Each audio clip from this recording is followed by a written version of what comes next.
ವೀಕ್ಷಕರೊಬ್ಬರು ಕರೆ ಮಾಡಿದ್ದಾರೆ. ಬಸವರಾಜ್ ಸರ್ ನಮಸ್ಕಾರ. ನಮಸ್ತೆ ಮೇಡಮ್. ನಮಸ್ತೆ. ಹೇಳಿ ಸರ್. ನಮ್ದು ಮೊದಲನೇ ಪ್ರಶ್ನೆ ಡಾಕ್ಟರ್ ರಾಜ್ಕುಮಾರಿಗೆ. ನಾವು ಹೊನ್ನಾಳಿ ತಾಲೂಕು. ಅವ್ರಿಗೆ ಕೇಳ್ತಾ ಇದೀನಿ, ಸರ್ ಬೇಕಿತ್ತ ನಿಮ್ಗೆ ಇದಲ್ವಾ, ಇವೆಲ್ಲ ಯಾಕೆ ಬೇಕಿತ್ತು?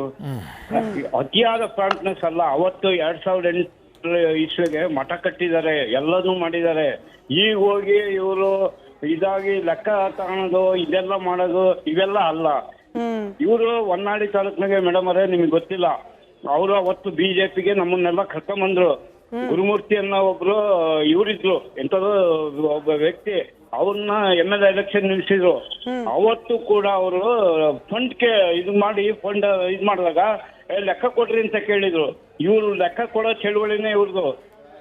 ಇವ್ರು ಯಾವತ್ತೂ ಕೂಡ ಒಂದು ಒಳ್ಳೆ ಕೆಲಸ ಮಾಡ್ಲಿಲ್ಲ, ತಾಲೂಕು ಲೀಡರ್ ಆಗ್ಲಿಲ್ಲ.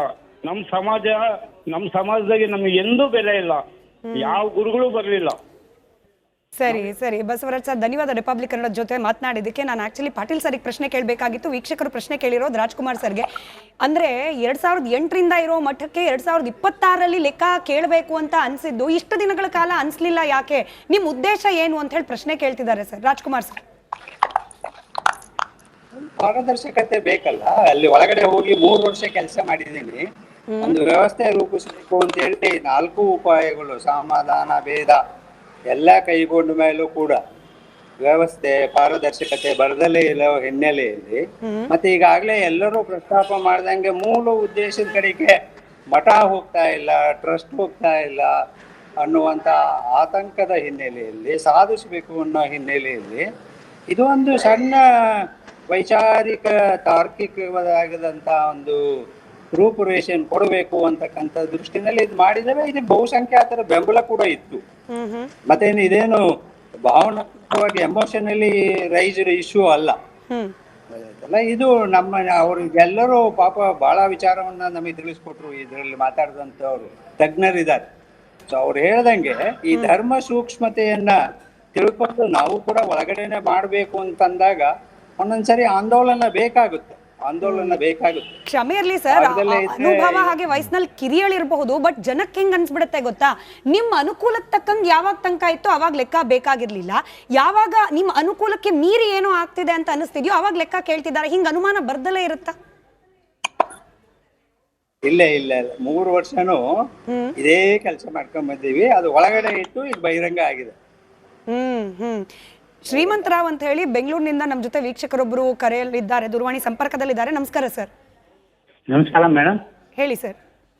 ಮೇಡಮ್, ಇವಾಗ ಇವ್ರು ಇಷ್ಟೊಂದು ತಂಗುಗಳು ಇಟ್ಕೊಂಡು ಮಠಗಳು ಮಾಡ್ತಾರಲ್ಲ, ಅದುಗಳು ಅಖಿಲ ಭಾರತ ಇದು ವೀರಶೈವ ಮಠ ಅಂತ ಒಂದು ಮಾಡ್ಬಿಟ್ಟು ಇವಾಗ ಸಿದ್ಧಗಂಗಾ ಮಠ ಇದೆಯಲ್ಲ, ಆತರ ಅವ್ರಿಗೆ ಹ್ಯಾಂಡ್ ಓವರ್ ಮಾಡ್ಬಿಟ್ಟು ಒಂದೇ ಒಂದು ಮಠ ಯಾಕೆ ಮಾಡಬಾರ್ದು? ಆಯ್ತು, ನಿಮ್ಮ ಪ್ರಶ್ನೆ ಇನ್ನೊಂದು ಸ್ವರೂಪದಲ್ಲಿ ನಾನು ಪಾಟೀಲ್ ಸರಿ ಕೇಳೋಳಿದ್ದೆ. ಅಂದ್ರೆ ಎಷ್ಟು ಮಠಗಳು ವಿಂಗಡಣೆ ಆಗ್ತಾ ಬರುತ್ತೋ ಅಷ್ಟು ಸಮಸ್ಯೆಗಳು ಹೆಚ್ಚಾಗ್ತಾ ಇದೆ ಸಮಾಜದವ್ರಿಗೂ ಕೂಡ. ನಾನು ಕನ್ಫ್ಯೂಷನ್ ಅನ್ನೋ ಪದ ಅದಕ್ಕೆ ಬಳಕೆ ಮಾಡ್ಕೊಂಡು ಮೊದಲು ಪ್ರಶ್ನೆ ಕೇಳಿದೆ. ಮೂಲ ಉದ್ದೇಶವನ್ನ ಈಡೇರಿಸಲಿಕ್ಕೆ ಒಂದು ಮಠ, ಒಂದು ಸ್ವಾಮೀಜಿ, ಒಂದು ಪರಂಪರೆ, ಇದು ಅಷ್ಟು ಕಷ್ಟ ಇದೆಯಾ ಪಾಟೀಲ್ ಸರ್? ಇಲ್ಲ, ನೀವು ಹೇಳಿದ ಹಾಗೆ ಮೂಲ ಕೆಲವೇ ಮಠಗಳಿದ್ದು, ಆದರೆ ಇತ್ತೀಚೆಗೆ ಅವು ಏನು ಡಿವೈಡ್ ಆಗಿ 4,000 ಮಠಗಳು ಇಂದು ಕರ್ನಾಟಕದಲ್ಲಿ ಅಸ್ತಿತ್ವ ಇದೆ ಅಂತ ಒಂದು ದಾಖಲೆ ಇದೆ. ಈ 4,000 ಮಠಗಳಲ್ಲಿ ಬಹಳ ಪ್ರಮುಖವಾಗಿ ಒಂದು 15-20 ಮಠಗಳು ಇದ್ದಾವೆ. ಇತ್ತೀಚೆಗೆ ಏನಾಗಿದೆ, ಈ ಎಲ್ಲ ಮಠಗಳು ಒಂದೇ ಸಮಾಜದ ಅಡಿಯಲ್ಲಿ ಇದ್ದು, 2 ಸಮಾಜದ ಅಡಿಯಲ್ಲಿದ್ದು, ಒಂದು ಬ್ರಾಹ್ಮಣರ ಮಠಗಳಾಗಿದ್ದು, ಇನ್ನೊಂದು ಲಿಂಗಾಯತರ ಮಠಗಳಾಗಿದ್ದು, ಇತ್ತೀಚೆಗೆ ಏನಾಗಿಬಿಟ್ಟಿದೆ, ಎಲ್ಲ ಸಮಾಜಕ್ಕೆ ಒಂದೊಂದು ಮಠಗಳು ಆಗ್ತಾ ಇದ್ದಾವೆ. ಪ್ರತಿಯೊಂದು ಸಮಾಜದವರು ತಮಗೆ ಒಂದು ಧರ್ಮಗುರುಗಳು ಬೇಕು ಅನ್ನುವಂಥ ಒಂದು ಹವ್ಯಾಸ ಬೆಳೀತಾ ಇದೆ. ಉಪಜಾತಿ ಜಾತಿ ಎಲ್ಲರಿಗೂ ಒಬ್ಬರಿಗೆ ತಮ್ಮ ಧರ್ಮಗುರುಗಳು ಬೇಕು. ಆಗಿಂದ ತಮ್ಮ ಹಿಂಬಾಲಕರನ್ನ ಅಥವಾ ತಮ್ಮ ಸಮಾಜದ ಜನರನ್ನ ಒಬ್ಬರು ಹಿತೈಷ ಕಾಪಾಡಲಿಕ್ಕೆ ಒಬ್ರು ಬೇಕು ಅನ್ನುವಂಥ ಕಾರಣದಿಂದ ಪ್ರತಿಯೊಂದು ಸಮಾಜಗಳು ತಮ್ಮ ಧರ್ಮಗುರುಗಳನ್ನು ಮಾಡ್ಕೊಳ್ತಾ ಇದ್ದಾರೆ. ಅದು ನಡೀತಾ ಇದೆ, ಅದು ಬದಲಾದ ಸನ್ನಿವೇಶ.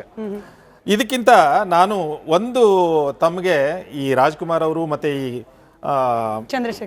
ಚಂದ್ರಶೇಖರ್ ಅವರು ಮತ್ತೆ ಈ ಹರಿಹರ ಪೀಠದ ಬಗ್ಗೆ ಚರ್ಚೆ ಆಯ್ತಲ್ಲ, ನಾನು ಒಂದು ವಿಷಯ ಹೇಳಕ್ಕೆ ಇಷ್ಟಪಡ್ತೀನಿ. ಇಲ್ಲಿ ಮುಖ್ಯವಾಗಿ ಒಂದು ದೃಷ್ಟಾಂತ ಹೇಳ್ತೀನಿ. 1904ರಲ್ಲಿ ವೀರಶೈವ ಮಹಾಸಭೆದೊಂದು ಒಂದು ಅಧಿವೇಶನ ಬಾಗಲಕೋಟೆಯಲ್ಲಿ ಆಗ್ತದೆ. ಆ ಬಾಗಲಕೋಟೆಯಲ್ಲಿ ಅಧಿವೇಶನ 3 ದಿನದ ಅಧಿವೇಶನ ಆಗ್ತದೆ. ಆ 3 ದಿನದ ಅಧಿವೇಶನದಲ್ಲಿ ಪಗು ಹಳಕಟ್ಟಿ ಅವರು ಅದರ ಲೆಕ್ಕಪತ್ರಗಳನ್ನು ನೋಡ್ಕೊಳ್ತಿರ್ತಾರೆ. ಆ ಲೆಕ್ಕಪತ್ರಗಳಲ್ಲಿ ಏನಿದೆ ಅಂದರೆ ಒಂದು ಕೋತಂಬರಿ ಸೂಡು ತಗೊಂಡದ್ದನ್ನು ಕೂಡ ಬರೆದಿದ್ದಾರೆ. ಯಾರ ಒಂದು 8 ಆಣೆ ದಾನ ಕೊಟ್ಟದ್ದನ್ನು ಕೂಡ ಬರೆದಿದ್ದಾರೆ. ಆ 3 ದಿನಗಳ ಒಟ್ಟಾರೆ ಒಂದು ವರದಿ ಏನಿದೆ ಅಲ್ಲ, ಆಗಿನ ದಿನಗಳಲ್ಲಿ 400 ಪುಟಗಳನ್ನು ಬರೆದಿದ್ದಾರೆ. ಅವತ್ತು ಯಾವಾಗ ಏನ್ ಮಾಡಿದ್ರಲ್ಲ, ಮೊದಲನೇ ದಿನದಿಂದ ಕೊಟ್ಟಂತ ದಾನವನ್ನು ಕೊನೆ ದಿನದಲ್ಲಿ ಅವತ್ತಿನ ದಿನನೇ ಅವರು ಎಲ್ಲ ಲೆಕ್ಕಪತ್ರಗಳನ್ನು ಅದೇ ಸಭೆಯಲ್ಲಿ ಇಡ್ತಾರೆ. ಆದರೆ ನನಗನ್ನಿಸ್ತದೆ ಈ ರಾಜ್ಕುಮಾರ್ ಅವರಾಗ್ಲಿ ಅಥವಾ ನಮ್ಮ ಯಾವುದೇ ನನಗೆ ಅವರಿಗೆ ಇದು ಮಾಡ್ತಾ ಇಲ್ಲ, ಹರಿಹರ ಪೀಠಕ್ಕಂತೂ ಕೇಳ್ತಾ ಇಲ್ಲ ಅಥವಾ ಮತ್ತೊಂದು ಯಾವುದೇ ಪೀಠಕ ಇಲ್ಲ, ಇದೇ ಸಮಾಜಕ್ಕೆ ಕೇಳ್ತಾ ಇಲ್ಲ. ಎಲ್ಲ ಸಮಾಜಗಳು ಕೂಡ ಈ ಏನು ಈ ಪಗು ಹಳಕಟ್ಟಿ ಅವರು ಏನು ಹಾಕಿ ಕೊಟ್ಟಿದ್ರಲ್ಲ, ಆ ಲಿಂಗಾಯತ ಮಹಾಪುರುಷರು ಏನು ಹಾಕಿ ಕೊಟ್ಟಿದ್ರಲ್ಲ, ಆ ದಾರಿಯಲ್ಲಿ ನಾವು ಯಾಕೆ ಸಾಕ್ತಾ ಇಲ್ಲ? ಇವತ್ತು ಸಾರ್ವಜನಿಕ ಹಣವನ್ನು ನಾವು ಕೊಳ್ಳೆ ಹೊಡಿಬೇಕನ್ನುವಂತ ಭಾವನೆ ಯಾಕೆ ಬರ್ತಾ ಇದೆ? ಇದು ಎಷ್ಟೊಂದು ಅನ್ಯಾಯ. ಯಾಕಂದ್ರೆ ಒಬ್ಬ ಮನುಷ್ಯ ಈಗ 18 ವರ್ಷಗಳ ನಂತರ ನಾ ಲೆಕ್ಕ ಕೊಡ್ತೀನಿ ಅಂದ್ರೆ ಯಾರಿಗೆ ಆ ಲೆಕ್ಕದ ಬಗ್ಗೆ ಕಾನ್ಫಿಡೆನ್ಸ್ ಬರುತ್ತೆ ಹೇಳಿ? ನಿಜವೇ. ನೀವು 27 ಕೋಟಿ ರೂಪಾಯಿದ ಹಣವನ್ನು 18 ವರ್ಷಗಳ ತರುವಾಯ ಕೊಡ್ತೀನಿ ಅಂತಂದ್ರೆ ಯಾರಿಗೆ ಯಾವುದೇ ಕಾನ್ಫಿಡೆನ್ಸ್ ನೀವು 4 ಲೆಕ್ಕ. ವೀಕ್ಷಕರೊಬ್ರು ಕರೆ ಮಾಡಿದ್ದಾರೆ. ಬಸವರಾಜ್ ಸರ್ ನಮಸ್ಕಾರ. ನಮಸ್ತೆ ಮೇಡಮ್. ನಮಸ್ತೆ. ಹೇಳಿ ಸರ್. ನಮ್ದು ಮೊದಲನೇ ಪ್ರಶ್ನೆ ಡಾಕ್ಟರ್ ರಾಜ್ಕುಮಾರಿಗೆ. ನಾವು ಹೊನ್ನಾಳಿ ತಾಲೂಕು ಅವ್ರಿಗೆ ಕೇಳ್ತಾ ಇದೀನಿ, ಸರ್ ಬೇಕಿತ್ತ ನಿಮ್ಗೆ ಇದಲ್ವಾ, ಇವೆಲ್ಲ ಯಾಕೆ ಬೇಕಿತ್ತು? ಅತಿಯಾದ ಪ್ರಾಂಟ್ನೆಸ್ ಅಲ್ಲ. ಅವತ್ತು 2008 ಇಸ್ವಿಗೆ ಮಠ ಕಟ್ಟಿದ್ದಾರೆ, ಎಲ್ಲದೂ ಮಾಡಿದ್ದಾರೆ. ಈಗ ಹೋಗಿ ಇವರು ಇದಾಗಿ ಲೆಕ್ಕ ತಗೊಳೋದು ಇದೆಲ್ಲ ಮಾಡೋದು ಇವೆಲ್ಲ ಅಲ್ಲ. ಇವರು ಹೊನ್ನಾಳಿ ತಾಲೂಕಿನಾಗೆ ಮೇಡಮ್ ಅವರೇ, ನಿಮ್ಗೆ ಗೊತ್ತಿಲ್ಲ, ಅವರು ಅವತ್ತು ಬಿಜೆಪಿಗೆ ನಮ್ಮನ್ನೆಲ್ಲ ಕರ್ಕೊಂಬಂದ್ರು. ಗುರುಮೂರ್ತಿ ಅನ್ನೋ ಒಬ್ರು ಇವರಿದ್ರು, ಎಂತದು ಒಬ್ಬ ವ್ಯಕ್ತಿ, ಅವ್ರನ್ನ MLA ಎಲೆಕ್ಷನ್ ನಿಲ್ಸಿದ್ರು. ಅವತ್ತು ಕೂಡ ಅವರು ಫಂಡ್ಗೆ ಇದು ಮಾಡಿ ಫಂಡ್ ಇದು ಮಾಡಿದಾಗ ಲೆಕ್ಕ ಕೊಡ್ರಿ ಅಂತ ಕೇಳಿದ್ರು. ಇವ್ರು ಲೆಕ್ಕ ಕೊಡೋ ಚಳುವಳಿನೇ ಇವ್ರದು. ಇವ್ರು ಯಾವತ್ತೂ ಕೂಡ ಒಂದು ಒಳ್ಳೆ ಕೆಲಸ ಮಾಡ್ಲಿಲ್ಲ, ತಾಲೂಕ್ ಲೀಡರ್ ಆಗ್ಲಿಲ್ಲ. ನಮ್ಮ ಸಮಾಜದಾಗೆ ನಮ್ಗೆ ಎಂದೂ ಬೆಲೆ ಇಲ್ಲ, ಯಾವ ಗುರುಗಳು ಬರ್ಲಿಲ್ಲ.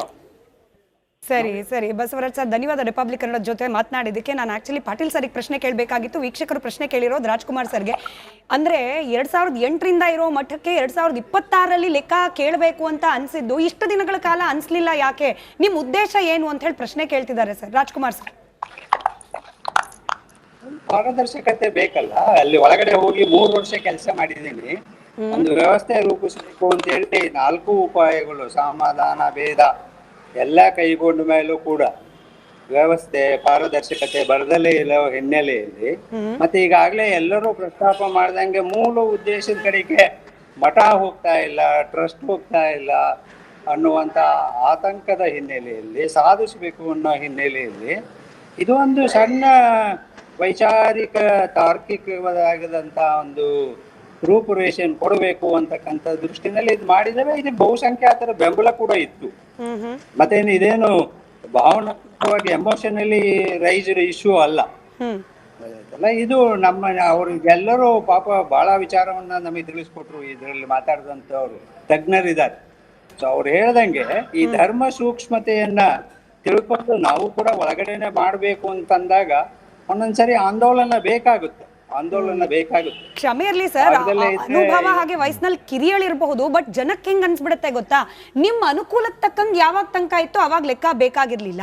ಯಾವಾಗ ನಿಮ್ಮ ಅನುಕೂಲಕ್ಕೆ ಮೀರಿ ಏನೋ ಆಗ್ತಿದೆ ಅಂತ ಅನಿಸ್ತಿದ್ಯೋ ಅವಾಗ ಲೆಕ್ಕ ಕೇಳ್ತಿದ್ದಾರೆ. ಹಿಂಗ ಅನುಮಾನ ಬರ್ದಲೇ ಇರುತ್ತಾ?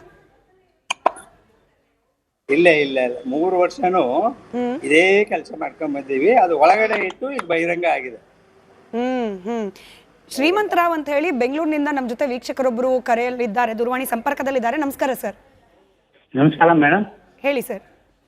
ಮೇಡಮ್, ಇವಾಗ ಇವ್ರು ಇಷ್ಟೊಂದು ತಂಗುಗಳು ಇಟ್ಕೊಂಡು ಮಠಗಳು ಮಾಡ್ತಾರಲ್ಲ, ಅದುಗಳು ಅಖಿಲ ಭಾರತ ಇದು ವೀರಶೈವ ಮಠ ಅಂತ ಒಂದು ಮಾಡ್ಬಿಟ್ಟು ಇವಾಗ ಸಿದ್ಧಗಂಗಾ ಮಠ ಇದೆಯಲ್ಲ, ಆತರ ಅವ್ರಿಗೆ ಹ್ಯಾಂಡ್ ಓವರ್ ಮಾಡ್ಬಿಟ್ಟು ಒಂದೇ ಒಂದು ಮಠ ಯಾಕೆ ಮಾಡಬಾರ್ದು? ಆಯ್ತು, ನಿಮ್ಮ ಪ್ರಶ್ನೆ ಇನ್ನೊಂದು ಸ್ವರೂಪದಲ್ಲಿ ನಾನು ಪಾಟೀಲ್ ಸರಿ ಕೇಳೋಳಿದ್ದೆ. ಅಂದ್ರೆ ಎಷ್ಟು ಮಠಗಳು ವಿಂಗಡಣೆ ಆಗ್ತಾ ಬರುತ್ತೋ ಅಷ್ಟು ಸಮಸ್ಯೆಗಳು ಹೆಚ್ಚಾಗ್ತಾ ಇದೆ.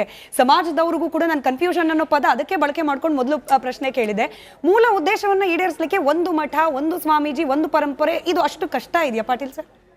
ಇಲ್ಲ, ನೀವು ಹೇಳಿದ ಹಾಗೆ ಮೂಲ ಕೆಲವೇ ಮಠಗಳಿದ್ದು, ಆದರೆ ಇತ್ತೀಚೆಗೆ ಅವು ಏನು ಡಿವೈಡ್ ಆಗಿ 4,000 ಮಠಗಳು ಇಂದು ಕರ್ನಾಟಕದಲ್ಲಿ ಅಸ್ತಿತ್ವ ಇದೆ ಅಂತ ಒಂದು ದಾಖಲೆ ಇದೆ.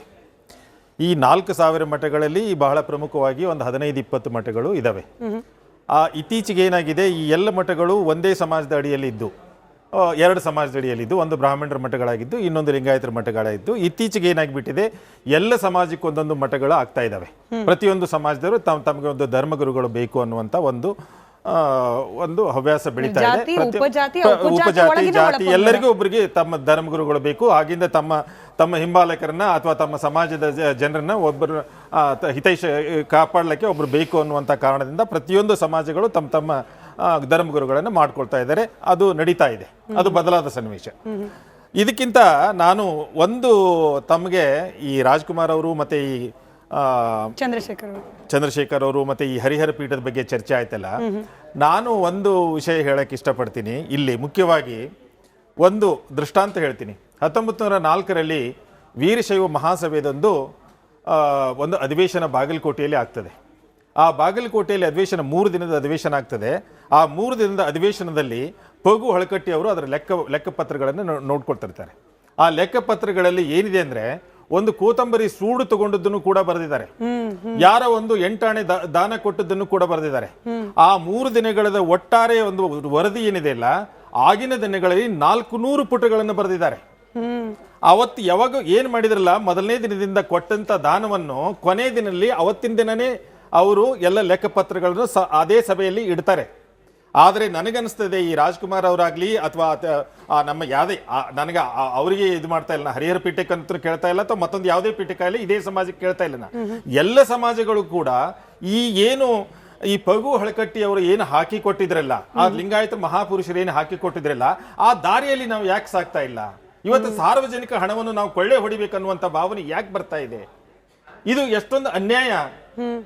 ಯಾಕಂದ್ರೆ ಒಬ್ಬ ಮನುಷ್ಯ ಈ 18 ವರ್ಷಗಳ ನಂತರ ನಾ ಲೆಕ್ಕ ಕೊಡ್ತೀನಿ ಅಂದ್ರೆ ಯಾರಿಗೆ ಆ ಲೆಕ್ಕದ ಬಗ್ಗೆ ಕಾನ್ಫಿಡೆನ್ಸ್ ಬರುತ್ತೆ ಹೇಳಿ? ನಿಜವೇ. ನೀವು 27 ಕೋಟಿ ರೂಪಾಯಿದ ಹಣವನ್ನು 18 ವರ್ಷಗಳ ತರುವಾಯ ಕೊಡ್ತೀನಿ ಅಂತಂದ್ರೆ ಯಾರಿಗೆ ಯಾವುದೇ ಕಾನ್ಫಿಡೆನ್ಸ್ ಬರ್ತದೆ?